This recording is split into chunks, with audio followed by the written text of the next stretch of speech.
अध्याय 3 कर्मयोग सारांश. साधनारंभूत तृतीयाध्यायी बोलिला. ज्ञानेश्वरी. गीता हे मोक्ष प्राप्त करून देणारे ज्ञानप्रधान शास्त्र आहे असे सूत्ररूपाने भगवंतांनी दुसऱ्या अध्यायात सांगितले आहे. परंतु सर्व जीव तर अज्ञानाने बांधलेले आहेत असे आपणास प्रत्यक्षात दिसते, तेव्हा अशा अज्ञानी जीवांना मोक्षपद प्राप्त करून घेण्याची योग्यता येणे जरूर आहे. त्यासाठी कर्म उपासनेचा मार्ग गीतेने सांगितला आहे व त्याचा आरंभ 3ऱ्या अध्यायात कर्मापासून झाला आहे, म्हणून साधनारंभ या अध्यायात सांगितला असे त्यांनी म्हटले आहे. मागच्या अध्यायात ज्या स्थितीत कर्म व कर्ता काहीच राहत नाही त्या स्थितीचे भगवंतांनी केलेले वर्णन ऐकून अर्जुनाने देवाला जरा जोरानेच प्रश्न केला. देवा, तू कर्माचा एका बाजूने निषेध करतोस व दुसऱ्या बाजूने मला हिंसारूपी पाप करण्यास तूच सांगतोस. हा तुझा दुटप्पी उपदेश नको. मला सोप्या व निसंदिग्ध रीतीने माझे हित निश्चित कशात आहे ते सांग. असे विचारण्याचा माझा हक्कही आहे. अनेक जन्म तुझी उपासना करून तुझी प्राप्ती झाली आहे व आईप्रमाणे तुझी माझ्यावर प्रेमाची पाखरही आहे. या प्रश्नावर श्री भगवंतांनी सविस्तर उत्तर दिले. त्याचा अनुवाद श्री ज्ञानेश्वर महाराजांनी केला. तो थोडक्यात असा आहे. निष्काम कर्ममार्ग व ज्ञानमार्ग हे दोन्ही मीच सांगितले व ते दोन्ही एकाच फळाची प्राप्ती करून देतात. परंतु या दोन्ही मार्गांचे मंद व तीव्र असे भिन्न भिन्न अधिकारी आहेत, म्हणून त्यानुसार 2 मार्ग वेगळे सांगणे जरूर पडले. जो मंद अधिकारी आहे त्याला कर्म टाकून देऊन निरीच्छ अधिकाऱ्यांकरिता सांगितलेल्या ज्ञानमार्गाचा अवलंब करण्यास सांगणे योग्य होणार नाही, कारण केवळ कर्म टाकण्याने कर्मत्याग होऊ शकत नाही. कर्मत्याग प्रत्यक्षात घडणे शक्यच नाही. फार काय, कर्मातीत अवस्थेला प्राप्त झालेल्या पुरुषालाही तो जोपर्यंत शरीर धारण करीत आहे तोपर्यंत कर्मत्याग करणे शक्य नाही. मग मंद वासनासक्त पुरुषासंबंधी बोलायलाच नको. या वासनासक्त पुरुषांनी जरी बाह्यतः कर्मेंद्रिय प्रवृत्तीचा निरोध केला तरी आत वासना वळवळ करीत असल्यामुळे त्यात त्यांचा दांभिकपणा मात्र दिसून येतो. जो खरा निष्काम पुरुष आहे तो आपले अंतःकरण स्थिर करून राहत असतो. त्याची कर्मेंद्रिये आपापले व्यापार करीतच असतात, त्यामुळे सामान्य लोकांप्रमाणेच तो वागताना दिसतो. परंतु सूर्यबिंब हे जरी पाण्यात प्रतिबिंबित झालेले दिसले तरी ते असे पाण्याहून अलिप्त असते. तसा हा पुरुष कर्माचरण करीत असताना दिसला तरी तो कर्मापासून मुक्तच आहे. अशी जेथे निरीच्छ पुरुषाचीही राहणी आहे तेथे वासनासक्त पुरुषाने विहित कर्म टाकून कर्मातीत होण्याचा का आग्रह करावा. त्यामुळे कर्मत्याग तर होणार नाहीच, पण त्याचे हसू मात्र होईल. वास्तविक प्रत्येकाने अहंकार टाकून देऊन निष्काम बुद्धीने स्वकर्म करण्यातच हित आहे. त्यामुळे त्याला कर्मबंध न लागता मोक्षाप्रत जाता येते. असे वागणे हाच आपला नित्ययज्ञ आहे. हे स्वधर्माचरण ज्याच्या हातून घडत नाही त्याची कुकर्माकडे प्रवृत्ती होते व तद्द्वारा नाश होतो. ब्रह्मदेवाने जेव्हा सृष्टीची उत्पत्ती केली तेव्हा मनुष्य प्राण्याबरोबर त्याचा स्वधर्म निर्माण केला व प्रजेला सांगितले की याचे आचरण करण्यात तुमचे हित आहे. याशिवाय व्रतवैकल्ये, तीर्थे, साकांश आराधने, मंत्र तंत्र काही करण्याची तुम्हाला जरुरी नाही. हे स्वधर्माचरण न कराल व इंद्रियांच्या ओढीनुसार कुकर्मात दंग व्हाल तर त्रैलोक्यातील सर्व पापे व दुःखे तुम्हाला भोगावी लागतील. ती टाळून सुख प्राप्त करून घ्यायचे असेल तर इंद्रियांना स्वैर चरू न देता स्वधर्माची कास धरावी. ज्ञानेश्वर महाराजांनी या स्वधर्माच्या स्पष्टीकरणात अग्निमुखी हवन, देवपूजा, ब्राह्मण भोजन, गुरुभक्ती, अतिथी सत्कार व ज्ञाती संतोष यांचा उल्लेख केला आहे.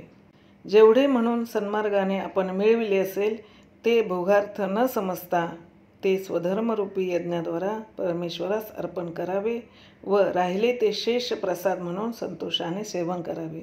ज्याने यज्ञसिद्धीस जातो ते अन्न सामान्य समजू नये. जीवनाला हेतू असणारे अन्न ब्रह्मरूप समजावे. याप्रमाणे जो वागत नाही तो मनुष्य जन्माला येऊन आपला जन्म पशुप्रमाणे फुकट घालवितो.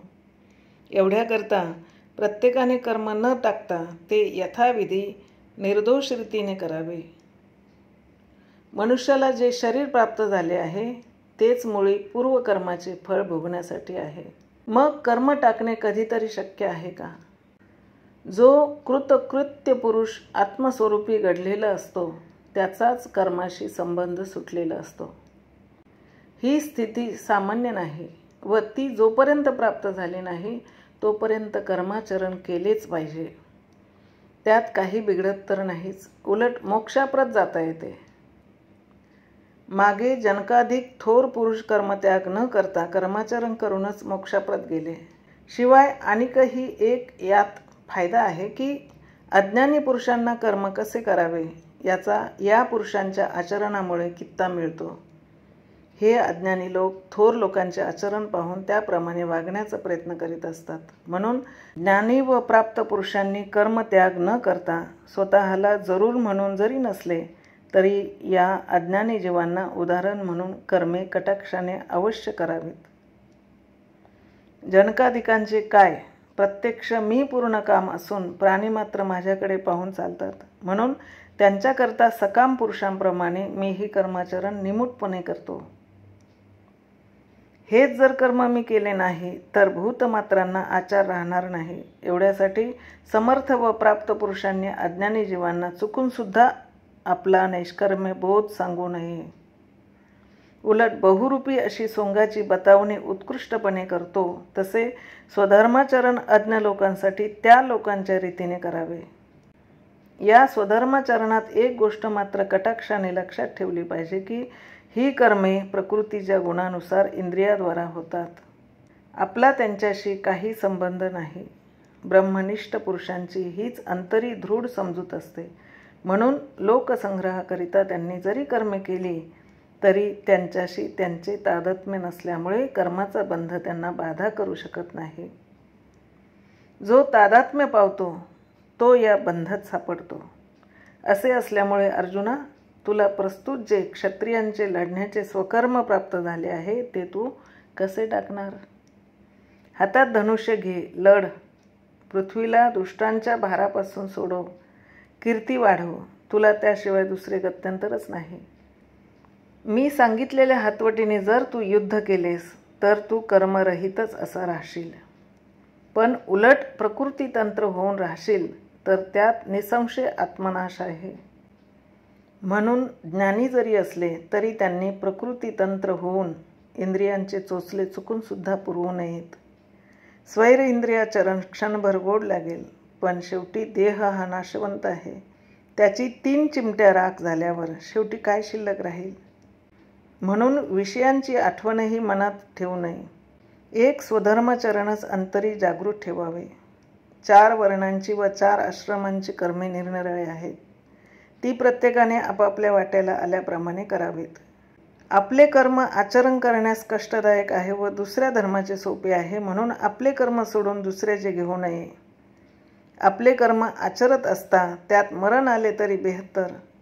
त्यामुळे इह व परलोकी सुखच मिळेल.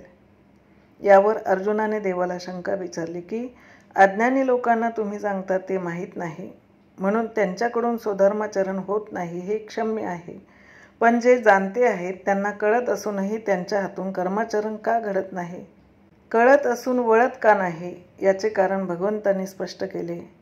या जाणत्या पुरुषाचेही ज्यांच्यापुढे चालत नाही असे बलात्कारी काम क्रोध हे मांग आहेत. त्यांनीच ज्ञानी व भजनी साधकांचा आजपर्यंत नाश केला आहे.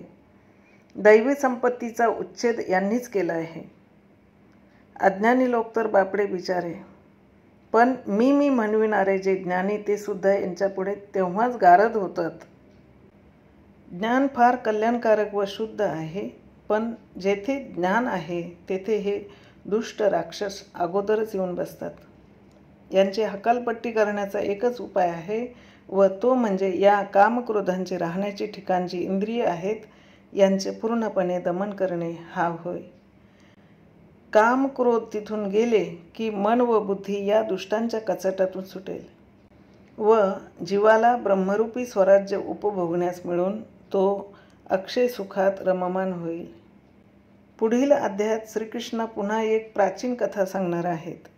तिचा अनुवाद शांतादी रसांसह करून तुम्हाला सुखाची रेलचेल करून देईन, असे सांगून श्री ज्ञानेश्वर महाराजांनी हा अध्याय संपविला.